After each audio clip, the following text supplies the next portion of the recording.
News. I'm Akash Mistry, your host for the broadcast at CIO News. This is a recorded session and will be available on our website, cionews.co.in and CIO News LinkedIn handle. This is an exclusive fireside chat powered by Avaya on transformation through customer experience. Businesses are built by experiences they provide, and every day, millions of those experiences are delivered by Avaya. Avaya is shaping what's next for the future of work with innovation and partnership that deliver a game changing business benefit. So let me dive in and let me introduce my guest for today, Mr. Mohit Gupta, co founder and product head at India P2P. He has 10 plus years of hands on experience in providing leadership to businesses, strategic direction for product development and delivery function, and analytical insight for customer acquisition. He has also won Investment Trend Award for 5 consecutive years. We also have Monika Kataria, the Territory Account Manager for West for Avaya. Over to you, Monika. Thanks, Akash, for the introduction. And hello and good evening to Mohit. So, Mohit, first of all, thanks a lot for joining us, on this online discussion. Really appreciate that you took time out of your busy schedule. Uh, so let me quickly discuss on few things related to the customer experience. I was really intrigued by India P2P, the P2P model that you have. So Mm-hmm. I had few questions related to it. Mm-hmm.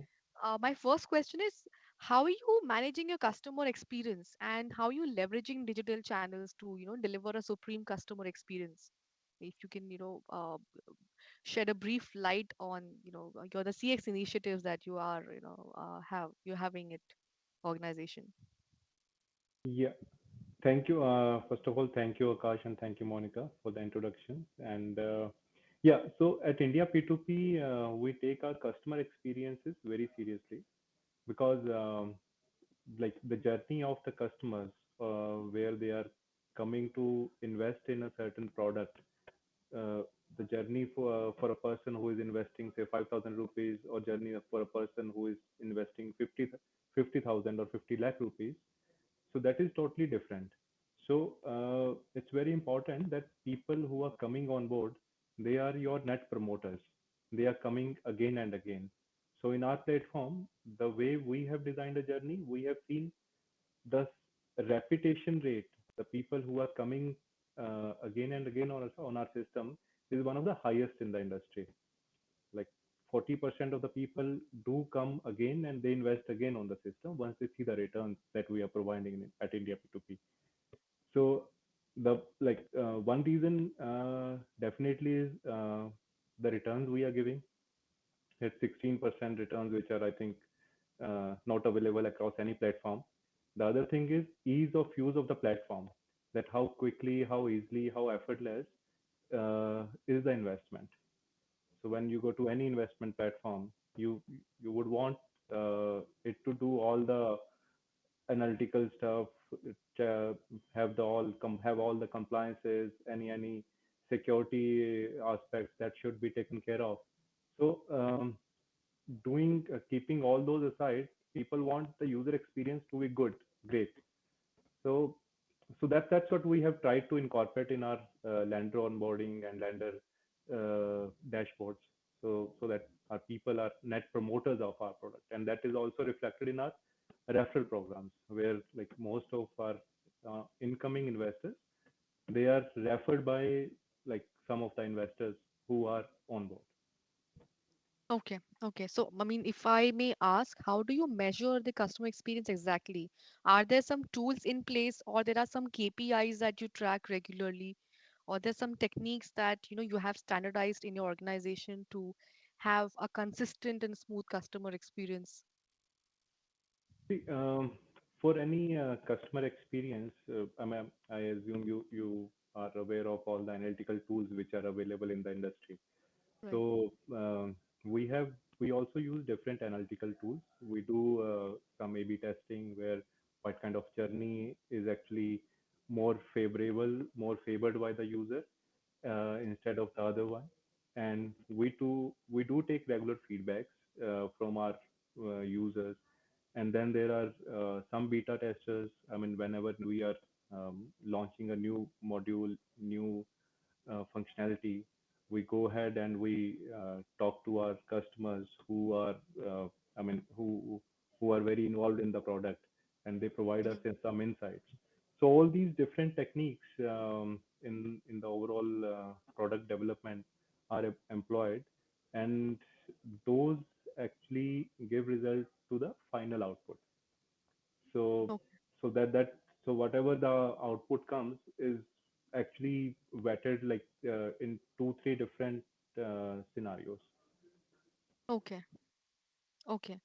So Hmm. basically, you'll do your analysis and planning at the initial stage itself during the product Hmm. development, and then subsequently measuring those initiatives across the board, basically.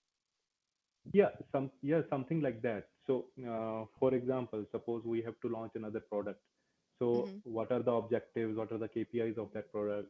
What kind of audience we want to bring in? What Mm-hmm. kind of people who are actually subscribing to that product? Mm-hmm. So we define those things, and then based on so once we design it, once we have some feedbacks after the initial design and we implement it, we give it to certain users to test. Then you apply some A/B testing. That okay, like Mm-hmm. let's see if in the live scenario, if some of the users, 20% of the users are given Mm-hmm. this functionality, what is the um, what is the response rate? So once you measure all these things, then you actually get to know the real result, and accordingly you implement those things. And sometimes you make changes based on all these Right. feedbacks. Yeah. Right, right, absolutely. Oh, that's really interesting. So, what do you think? I mean, with the current growth in technology, how important do you think is migration to the cloud? And what do you think are the factors when you're migrating to cloud? Do you think cloud is as a strategy in your organization too? See, from my understanding, you cannot develop anything without the cloud now. So luckily, the products, the kind of maturity the cloud platforms have today, it Mm. is it is great. So so Right. we started our development journey on the cloud. We do not have any in-house data servers. Wow.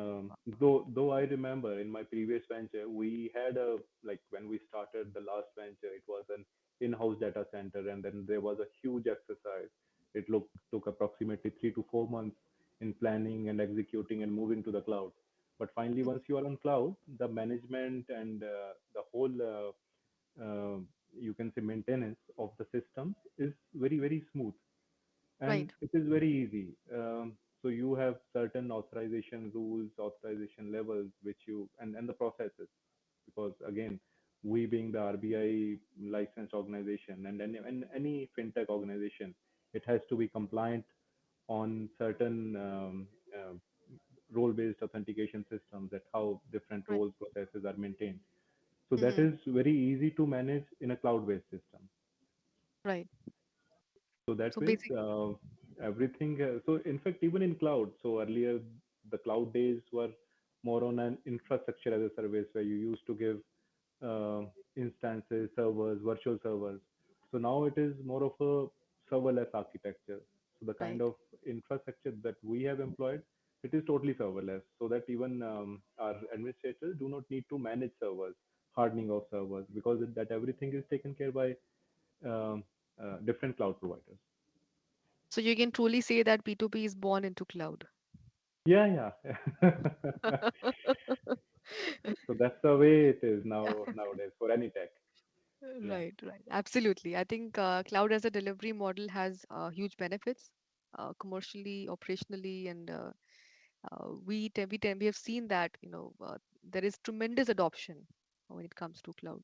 Again, the delivery models could vary from organization to organization, but that Mhm. itself has huge advantages. So, I mean, it's good to know that you're also um, have this cloud strategy in place, which brings me to the next question, Mhm. which again is tied back to the customer experience piece of it.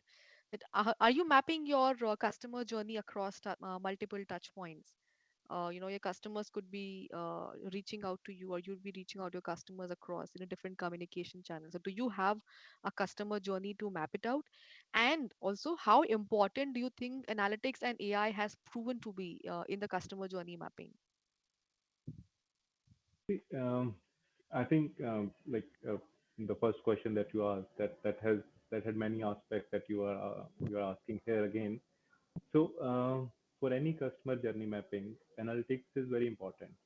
Analytics and AI. So Google Analytics is there. Then there are different analytics tools Hmm. that we are using. So provided by say Hotjar, Facebook. So I mean, which actually gives. So nowadays the kind of analytic tools which are available, they give you very pinpointed data that Mm. which pages, which you can say which functionalities, which like transitions are actually favored by the customers, are liked by the customers, and Hmm. where exactly people are seeing U-turns or people are actually angry. So those kind of things Right. are actually provided by the analytical Right. tools. So once you so in the product journey, so the first step is definitely you start by building a product, the vision Mm. you have. It's an MVP. So slowly you keep on adding to this product more features, but those features also take into account the inputs from all these analytical tools. So again, so every customer journey, every new feature has to have the feedback from the customers from these Hmm. tools, plus uh, the user interviews, user feedback that we collect through through calls, through meeting schedules, or through surveys, and then whatever plan we have, we finalize the requirement, we finalize the documentation and the design, and then we implement it. So for any Hmm. customer journey, I think it is now so very important. So it's very simple as like if I give you an example that you go to any shop, you want to buy something, so you go to say Zara and you are buying clothes and some salesman is trying to help you. So Right. the kind of platforms today are actually evolved to that level. They can actually be your virtual salesman, so they can actually help you identify the right products, and wherever you are faltering in the journey, wherever you are missing something in the journey, they actually help you with that. Right. So we've also seen that AI is one is predictive in nature. It helps us predict the outcomes, and second is also proactive in telling us if there is any issue going on. So there is tremendous advantage in comes to AI and analytics as well, which you rightly Hmm. pointed out. And it's interesting that you also mapping the journey across, and using analytics. Uh, Truly born into cloud and adopting the new technologies, as we say. Okay. Uh, my last question to you. I hope that's okay. I don't want to Sure, bombard you sure. a lot of questions, but just one more Yeah. question. This is Yeah. more around the COVID situation. So, how is your organization coping up with the current pandemic, and are you monitoring employees in the work from home scenario? And do you adhere to compliance and data security because you are in the fintech space? So, COVID has very specific and niche kind of challenges thrown to the uh, fintech space. So, what do you think? It's a very tricky question actually. So I give it at uh, last. yeah. So you're right. So being an NBFC brings a lot of compliance issues alongside. So people working from home, we need to be sure that all the data security, all the best practices are in place. Uh, though I would say we have a mix. We do not have many people working from home. And again, the reason is that when we actually started, when we actually launched, it was almost end of third wave of COVID. And around that time, people had started coming to the office, and some of the employees do need work from home. We manage that. Through our like the processes, as I told you, that being system being on cloud helps a lot in that, because Right. you can easily manage all these permissions, what kind of permissions are there for the for the person. You have to network to access certain things.